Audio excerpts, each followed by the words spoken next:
نزیکەی مانگ و نیوێکە پرۆژە یاسای بودجێ عێراق کەوتووەتە بواری جێبەجێکردنەوە، بەڵام تا ئێستا ئەوەی پەیوەندی بە هەرێمی کوردستانەوە هەیە کاری پێ ناکرێت. بەڵام ئەوەی جێبەجێ کراوە لە یاسای بودجە تەنیا بریتیە لە موچە و هەندێک وردەکاری ڕۆژانە. پرۆژەکان و کاروباری پارێزگاکان لە بودجەدا تا ئێستا جێبەجێ نەکراون. بەپێی ئەو ڕێکەوتنی لە نێوان هەرێم و بەغدا کراوە دەبوو تا ئێستا ڕێکەوتنەکەی نێوان هەرێم و بەغدا بە تەواوی بەکار بخرایە. پاش سەردانەکەی شاندی هەرێم لە ماوەی ڕابردوودا بڕیارە بۆ ئەم مانگە ڕێکەوتنەکە لەلایەن هەردوو لاوە کاری پێ بکرێت. پەرلەمانتارێکیش دەڵێت لە ئەگەری جێبەجێ نەکردنی لەم وادەیەدا زەحمەتە ڕێکەوتنەکە بەکرداری بکرێت و ڕەنگە تەنیا لەسەر کاغەز بمێنێتەوە. حکوومەتی هەرێمی کوردستان ڕای دەگەیەنێت کە پابەندە بە یاساکەوە بۆ ئەو مەبەستە دوو نووسراوی فەرمی بۆ وەزارەتی دارایی و بۆ ئەنجومەنی وەزیران ناردووە کە ئامادەن بۆ هەر پابەندیەک کە یاساکە بیخاتە سەر هەرێم لە بەرامبەردا بەغدا جەخت لەوە دەکاتەوە ئەوان پابەندن بە جێبەجێکردنی. بەو پێی ڕێکەوتنەکە بە حساباتێکی هەردوو لا دەبێت و ڕادەستکردنی نەوتی تێدا نییە. ئەوەی تا ئێستا لەمپەری بەردەم ئەو ڕێکەوتنەیە بریتیە لەوەی میکانیزمی پراکتیزەکردنەوەی دیار نییە. ئەوەش دیار نییە ئایا هەردوو حکومت لەسەر چی ڕێک دەکەون، بە مەقاسە دەبێت یاخود دوو حسابی جیا دەکەنەوە.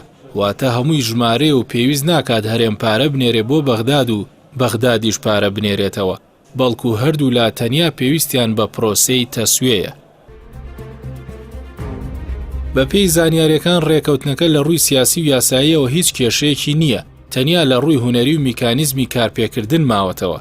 ئەگەر هەردوو لا نیازیان هەبێت ئەم مانگە جێبەجێ دەکرێت و تەنیا پێویستی بە بڕیارێکە بە پێچەوانەوە زەحمەتە بە زیندوی بمێنێتەوە. خاڵێکی گرنگی پێکهاتنەکە بریتیە لەوەی دەبێت هەرێم و بەغدا حساب بکەن ئیلتیزاماتی هەرێمی کوردستان لە نەوتی و نانەوتی بەرامبەر بەغدا چەندە، پشکی هەرێمی کوردستان بەپێی ئینفاقی ڕاستەقینە چەندە. ئەم دوو ژمارەیە لێک دەردەکەن، بۆیە دەبێت هەردوو لا ڕێکەوتن بکەن لەسەر چۆنێتی حسابکردنەکەی. لە کۆتاییدا کە ژمارەیەک دەرچوو هەر کام لایەن پارەیان ناردواتە ڕێکەوتنەکە کاری پێکراوە.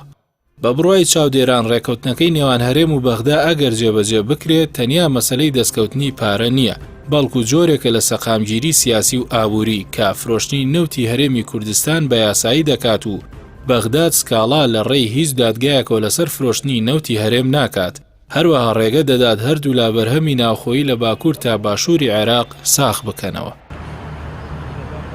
هاوکات بە بڕوای بەشێک لە شارەزایان حکوومەتی هەرێم بڕینی لە سەدا 21 موچەی فەرمانبەران وەک کارتێکی فشار بۆ زیندوهێشتنەوەی ڕێکەوتنەکە بەکاردێنێت کە ئەمەش تەنیا بە زیانی هاوڵاتی و موچەخۆران کەوتوەتەوە.